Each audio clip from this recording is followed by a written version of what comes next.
সাধারণ সম্পাদক, সাবেক মহানগর উত্তরের যুগ্ম আহ্বায়ক, বর্তমান সদস্য সচিব, আপনাদের এলাকারই মাটি এবং মানুষের নেতা, যিনি তার সম্পর্কে বলার কিছু নেই, আপনারা তার সম্পর্কে ভালোই জানেন। আপনারা এলাকায় যারা বসবাস করেন, এক সময় এলাকায় নির্বাচিত প্রতিনিধি ছিলেন। বহু রাস্তা, মসজিদ, মাদ্রাসার উন্নয়নে তার অবদান রয়েছে।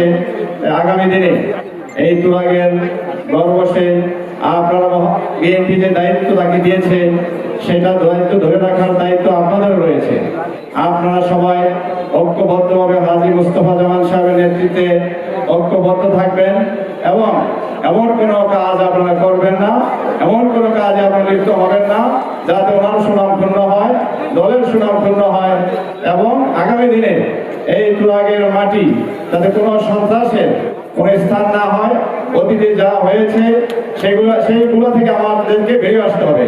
দেশনায়ক তারেক রহমান আমাদের বিএনপি যে 31 দফা কর্মসূচি দিয়েছে, তুরাগে 31 দফার কর্মশালা হয়ে গিয়েছে। আপনারা সেই 31 দফা মানুষের মধ্যে তুলে ধরুন এবং সকলের সাথে মিলেমিশে সকলকে নিয়েই ঐক্যবদ্ধভাবে আমাদের রাজনীতি করতে হবে।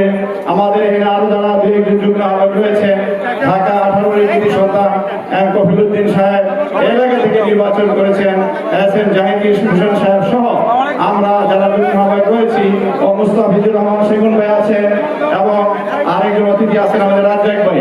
বিশেষ করে আমরা ঢাকা 18 আসনে